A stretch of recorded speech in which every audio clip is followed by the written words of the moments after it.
Hello, my name is Nick Fowler and I'm Elsevier's Chief Academic Officer. We're currently conducting a series of interviews focused on universities in relation to the United Nations Sustainable Development Goals, or UN SDGs. This presents an opportunity to raise awareness of the work that the University of Tasmania is conducting, together with Elsevier, to measure and maximize its societal impact and in turn on United Nations SDGs. I'm delighted to be joined today by Vice-Chancellor of the University of Tasmania, Professor Rufus Black. Rufus, thank you for joining us today. Great pleasure, Nick. My first question. The United Nations Sustainable Development Goals, known as SDGs, set an ambitious target to make society more equitable and sustainable by 2030. In essence, SDGs are about societal impact. Please can you explain the relative importance of SDGs and societal impact to the University of Tasmania? Yes, thank you, Nick. The SDGs really are an organising construct for us. We very much are a university, we describe ourselves as a place-based university and a mission-focused university. Our desire is to see our own kind of location in Tasmania become a more equitable place. The SDGs give a structure to that mission. And enable not only us to give a concrete focus on a set of outcomes that help us to know whether we're actually getting there, but also a great basis for cooperation. They're a kind of model for thinking together about how we achieve those quite deep shifts that are needed. And as a university, we know that a number of those shifts will only be achieved both by creating new kinds of knowledge that actually have the impact to help us get there, but also new levels of capability amongst the students we educate to enable them to play their role in helping Tasmania as a society make the progress it needs. We also look at them and say we have a global contribution to make from our very distinctive location. The great thing about the SDGs is because they're a global construct, it actually creates a way of organising your efforts with others who are also aligned with that mission. So they can both learn from what you're doing, but also you can collaborate globally because they're a framework for collaboration about a shared vision of what that could mean for each of our different societies that we're a part of. And so what specific initiatives has the University of Tasmania put in place to measure and maximise its societal impact? So this is actually, Nick, where our partnership with you has been so important, because one of the tasks is actually to say, let's zero in on things where we can design what we're trying to achieve from the outcomes back and then measure what progress we're making and modify and adapt as we're going along. One of those early pieces, of course, about impact on the climate change agenda, as we've sought to understand how the knowledge we're creating actually can lead to changes in practice in how people are living and working and businesses are operating based on the new kinds of knowledge and insight that a university might be generating and engaging with their community. So that's certainly one area which has been an important one.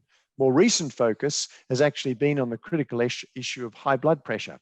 Now, these are the kind of chain from high blood pressures to a large number, actually critical health outcomes that are really important that we see shift. And again, we are able to put a structure and a focus because this requires collaboration with government, community groups, in order to local communities, in order to achieve these kind of changes. So kind of across a whole range of areas, it gives us a way of structuring the work we do very much from measurable outcomes back rather than from what we might be interested in or capable of doing forward. And that kind of focus is really critical in our experience to actually making a measurable difference. And how receptive have stakeholders across the university, so faculty, students, administrators, partners, how receptive have they been to the University of Tasmania putting societal impact at the heart of its strategy? And are there lessons that others can learn from your experience? Yeah, so it's been a really interesting journey. People are obviously attracted to universities because of the good they can do and the contributions they can make. But as we've discovered, you can be committed to making a difference in the world but the models of universities aren't necessarily well structured to do it. Because in the end, what we quite often do is inquire into the things we're deeply interested in and fascinated by. And of course, there's absolutely a place for this. It's not the world of either or. But we are structured around the things that fascinate us much more than about impact. And so one of the things we've had to do is actually develop new models about how we organize the work we do, so that actually is focused on beginning truly with the issues and problems that we are able to influence by working with our partners and solve those problems back into the university rather than forward out from the university.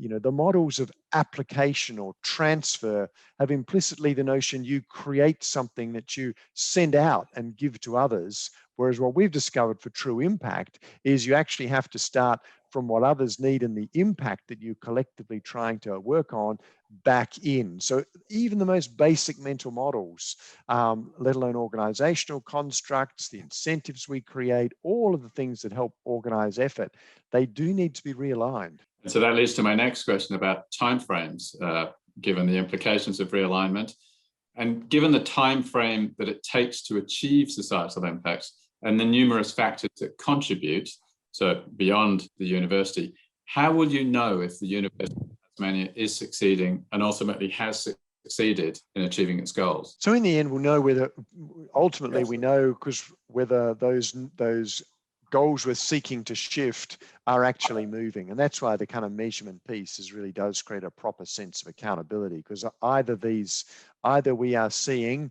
decreasing rates of disease, decreasing rates of carbon-based activities, either we're seeing those changing or not. The ones we would expect to change based on the interventions that we're making. So that's the ultimate accountability is what's going on out there. But the way we also think about it is, what are the input measures that you're wanting to say, are we seeing the chain of causation that you would expect to be working in those, that would ultimately lead to those longer term outcomes, so that you have lead indicators of whether or not you're actually seeing, for example, the behavior changes that in the end will lead to us having measurably less carbon emitted into the atmosphere. So they're the kind of, got to have that chain of mapping and then be able to make early calls about whether that adaptation's occurring. All of this does put you on longer time frames, but I think that's one of the roles of universities, is actually to operate on a different kind of time frame to to short electoral cycles, to profit reporting, to all of the things that mitigate in our society today against the deep changes needed to tackle the kind of systemic problems that the world faces, and particularly around these SDGs, which really are sustainability and equality goals, that they are measured in the half decades, not in the quarters. Absolutely. Now, you've touched on this in your earlier responses about structures, but just to go a little deeper, SDGs do, as you just said, address complex problems that require multiple perspectives and actions from all parts of society. So how important is it to encourage more interdisciplinary approaches, and how has the University of Tasmania addressed that? It is really, it's critical, and I think it only happens when you're ready to tackle the holistic nature of the problem and realize the full set of skill sets that need to come to the table. So almost inevitably, if we are dealing with any of the kind of topics we've been talking about, you are certainly going to need technical experts on the particular domain that you need, but you are going to need, almost always, you'll need some economists, you'll need some psychologists, you'll probably need some sociologists, the whole embedded context in which human society happens.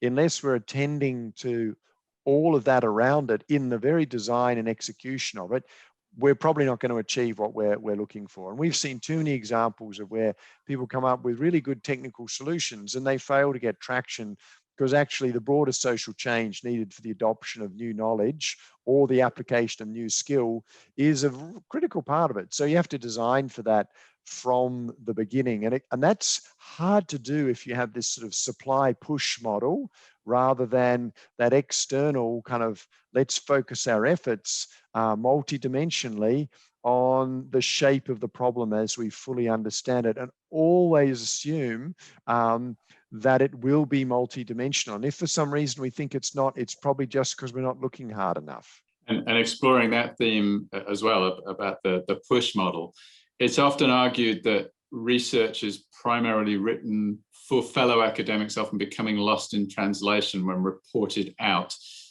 in the media or used to inform policy decisions. What can academics do to bridge the gap between research policy and informing the wider public? It's by being really clear what the publicly important question is that we're seeking to solve, and being really clear about that question, so that it's a question that matters to people. I think often we're answering questions that people aren't asking. We have to be clear, what are the questions that really need solving, and often it's even just framing a question so people even know what the problem is. When a lot of social change requires people to ask a question that hasn't been asked before in a way that helps people say, yep, that's what we've really got to wrestle with. So spending a lot more time at the question front end, I think is critical to that. And then finally, to finish our discussion, and on a positive note, not that it hasn't been positive, what final words would you like to share about how we can all help to accelerate progress towards achieving the SDGs and societal impact? I do think that the SDGs have to be made an organizing construct in a deep way, so that you, but equally as a university, to avoid the simplistic either-ors. We need to get out of the either it's discovery research or it's excellence or it's kind of application and impact. I think we still live in a world where there are too many binary choices that get set up. Our task is to actually invent a model of being a university where it's both. We're doing work that is absolutely excellent, that respects disciplinary depth, but equally is richly informed by the questions that are being asked of us, and that we're engaged in that front end kind of conversation, and that we're building new skills about operating on that edge. And for quite a lot of us, that takes us into territory that can feel riskier than we sometimes like to be, because the SDGs it takes us to the political edge. These are broader, deep societal questions. And so we have to get comfortable being in that space. And certainly our experience is when you're in that space, but on a longer time horizon than the normal political cycle, it gets a lot safer to do. But it is new territory. And as you kind of work on that kind of interface edge, it's a very different and deeper set of relationships, that less transactional set of relationships that you end up having with government, with community, with industry, with all of the partners and players who you're building a coalition for impact around. And I think at the end of the day, that is evolving some quite new models of what it is to be a university in the 21st century.